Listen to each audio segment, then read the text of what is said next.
Here now. I think a lot of us saw the article or articles about the northern lights visible from 17 states in like 3 or 4 days. I'm sensing a healthy dose of skepticism here. Healthy dose of skepticism. I mean, 17 states would take it well down into the middle part of the country, even into the south. And that's happened. It happened, I think, just a couple months ago where there was a big aurora display.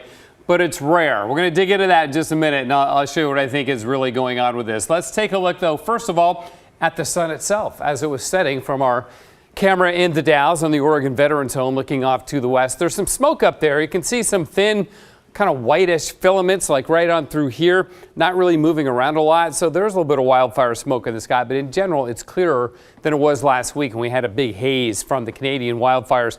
And then the sun goes down and the river just keeps on flowing, but sure was a cooler day, yeah? Only topped out at 72 in Portland. That's about 10 below average.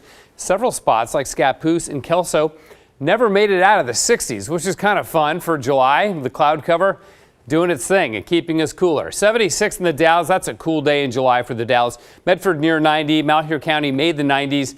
But those are the hot spots in Oregon today. Now, you can see why we were so much cooler. Here's the marine layer in the morning, all the way down to about Roseburg. Burns off from south to north, keeps going, and then it just gets too late and never really burns off in Portland. So we have it. We'll have it again tomorrow morning, but the winds are better tomorrow to allow an earlier burn off and a complete burn off in the Portland area. So about noontime, we should begin to get quite a bit of sunshine. Okay, speaking of the sun, let's talk about that and the big prediction for this massive display of the aurora borealis, the northern lights, later on this week. I've been getting emails about it. A lot of people have been talking about it because everybody wants to see the northern lights, so I get it. It's super cool.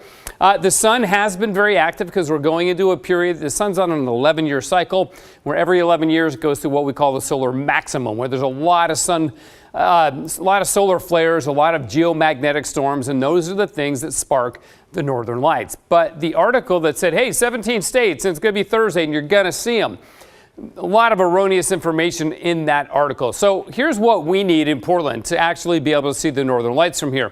We need to have a strong solar storm, basically, and it's about the strength and then also the timing. It has to happen when it's dark on our side of the hemisphere, right? If you get a big, strong solar storm, but it's dark in Europe and daylight here in North America, then you're out of luck. You're not going to see it. So these lines represent the strength of geomagnetic storms. And notice the yellow line reaches down to about Portland. So that's a geomagnetic storm of a 3, or there's a solar index called the KP index. I don't want to dig into that. It's initials for a German phrase that's really long.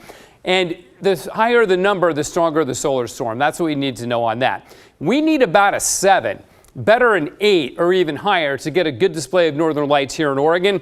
Here's what's going to happen later on this week, at least right now. And this forecast can change. This is based on NASA and NOAA's 3-day solar forecast, and they do that. Strong solar storm, G3 or higher, KP is 7. Later this week, it never gets strong enough. It's a 0 on the G scale or less than a 4. So unlikely. It's possible if we get a really good solar storm like today or tomorrow that we could get the northern lights, but it's possible it could have happened tonight too, and it didn't. So northern lights most common around the equinox. That was another problem, that article. It says that that's the time of the year when you have the longest days. It's not. That's the solstice. The longest days are now. Equinox is when you have equal day and night, roughly. So again, everything you probably wanted to know and way more about the aurora borealis that we likely will not see this week. 67 degrees right now in Portland, and it's a great forecast too. Clouds to sun tomorrow, a high of 79, and look at all that clear sky. 78 on Wednesday, morning clouds and then sun. Then it's clear after that. And that's the thing about the summer season, David, is like it's a great time to see the northern lights because we get more clear sky and it's not 20 degrees out there when you're looking for it. So but it is more common around the equinox. Well, I know we all appreciate the fact check. Thank you, Matt. You bet.